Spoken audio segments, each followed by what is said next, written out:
First observed in 2003, the International Day to End Violence Against Sex Workers was founded by Dr. Annie Sprinkle and SWAP USA.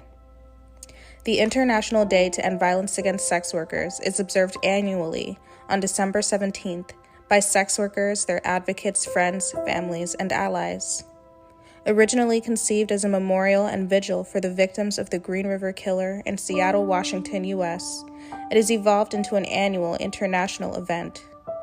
The day calls attention to hate crimes committed against sex workers worldwide, as well as the need to remove the social stigma and discrimination that have contributed to violence against sex workers and indifference from the communities they are a part of. Sex worker activists also state that custom and prohibitionist laws perpetuate such violence. The majority of violence against sex workers is not just violence against sex workers. It's also violence against transgender people, people of color, women, drug users, undocumented people, disabled people, people experiencing homelessness, and poor women. We cannot end the violence against sex workers without also fighting racism, specifically anti-blackness, transphobia, xenophobia, horophobia, stigma, and the criminalization of drug users. It's time to change the social perception that she wasn't a person, she was a prostitute. No one wants to feel a sense of community and sameness with her. She was something other than us, and therefore we don't need to feel fear or grief at the fact or matter of her death. It's time to change this perception. It is time to remember and mourn those we have lost. It's time to continue fighting for the safety and rights of sex workers. We're going to begin this memorial with a poem by Thea Forstrom titled Wild Woman Sisterhood. It was not witches who burned, it was women. Women who are seen as too beautiful, too outspoken, had too much water in the well. Yes, seriously. Who had a birthmark. Women who were too skilled with herbal medicine, too loud, too quiet, too much red in her hair. Women who had a strong nature connection. Women who danced, women who sung, or anything else really. Any woman was at risk of burning in the 1600s. Sisters testified and turned on each other when their babies were held under the ice. Children were tortured to confess their experiences with witches by being fake executed in ovens. Women were held underwater, and if they float, they were guilty and executed. If they sunk and drowned, they were innocent. Women were thrown off of cliffs. Women were put in deep holes in the ground. The start of this madness was years of famine, the war between religions, and lots of fear. The churches said that witches, demons, and the devil did exist, and women were nothing but trouble. As we see even today, there is often a scapegoat created, and the chaos escalated in Sweden when the Bible became law, and everything that did not line up with what the church said became lethal. The Bible fanaticism killed thousands of women. Everything connected to women became feared, especially her sexuality. It became labeled as dark and dangerous and was the core of the witch trials throughout the world. Why do I write this? Because I think the usage of words is important, especially when we are doing the work to pull these murky, repressed, and forgotten stories to the surface. Because knowing our history is important when we are building the new world, when we are doing the healing work of our lineages and as women.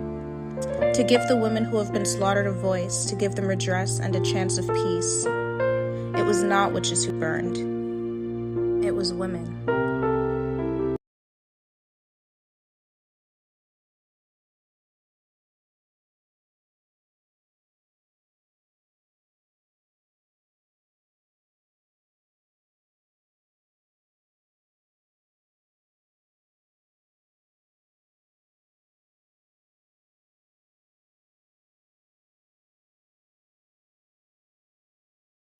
Kristen Smith, age 22, was murdered by a serial killer in Portland, Oregon. Lisa Ceballos Henrique, age 57, was shot and murdered in her hotel room in Dorsal, Florida. Coconut Kitty, also known as Diana Dietz, age 37, was lost to suicide in Los Angeles, California. Heaven Navaya Lene Buckner, age 18, passed away from an overdose. Rebecca Carlson, age 39, was strangled and murdered in South Hampstead, New York. Kisha Dorothy Brinker, age 36, was murdered by her husband in Indianapolis, Indiana. Joanna Speaks, age 32, was murdered in Ridgefield, Washington. David Hurls, age 78, died of a stroke in Los Angeles, California. Casey Tanner, age 28, died of unknown causes in San Diego, California. Santos Glorita Reyes, age 63, was suffocated and murdered in Yamaika, Washington. Mercedes Vega, age 22, was kidnapped, shot, and set on fire in Tempe, Arizona. Coca Dadal, also known as Rashida Williams, age 35, was shot and murdered in Atlanta, Georgia. Christina Ashton Gorkani, age 34, died from botched plastic surgery in Fort Lauderdale, Florida. Kimberly Robinson, age 60, was stabbed to death in Trinity River, Texas. Charity Lynn Perry, age 24, was murdered by a serial killer in Portland, Oregon. Kyle Ross, age 29, died in a car accident in Los Angeles, California. Bridget Leanne Webster, age 31, was murdered by a serial killer in Portland, Oregon. Taisha Brewery, also known as Tavi Badi, age 31, was attacked by two men who fired over 20 rounds into her Uber as she was on her way home from dancing in Atlanta, Georgia. Ashley Real, age 22, was murdered by a serial killer in Portland, Oregon. William Futrall, age 53, was murdered in Tampa Bay, Florida. Lisa Moffel, age 38, was beaten to death by a possible serial rapist in Detroit, Michigan. Mia Moore Fun was in her 30s, passed away in St. Louis, Missouri. Dick Delaware, age 49, lost his battle to pancreatic cancer in San Diego, California.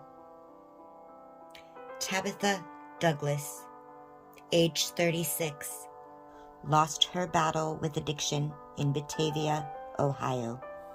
Max Hardcore, age 66, passed away from cancer in Los Angeles, California. Kayla Moon, age 34, was found shot to death in High Point, Illinois. Colton Paris Rubio, age 28, died from unknown causes in Houston, Texas. Stephanie Carrizal, age 29, was homeless. She was murdered and her body was found at the Sheldon Reservoir in Houston, Texas. Nala, age 27, passed away from unknown causes. Cherish Gibson, age 24, was murdered by a serial killer in Dallas, Texas. DeBernice Janie Henry, age 31, was likely murdered by a serial killer in Dallas, Texas. Melissa Rose Escoba, age 49, lost her battle with addiction in Lehigh, Florida. Crystal Quinn, age 37, died of an accidental overdose in Buffalo, New York. Caitlin Carter, age 31, was lost to suicide in Las Vegas, Nevada. Brian Knight, age 39, passed away in his sleep in New York City. Zoe Famot, age 24, passed away from unknown causes. Saya Song, age 37, passed away in her home in Michigan. Jason Nikas, age 51, died of cancer in Los Angeles. Mia Padilla, age 19, was shot and murdered during an attempted robbery in Phoenix, Arizona. Herschel Savage, age 70, died in New York City. Jian Qin Zhang, age 53, was murdered in Eagan, Minnesota. Hank Hightower, age 57, died of natural causes in Los Angeles. Priscilla Alexander, age 84, passed away from kidney failure in New York City. She had been a sex worker rights advocate since she joined Coyote in 1975. Holly Blowiser was in her 40s.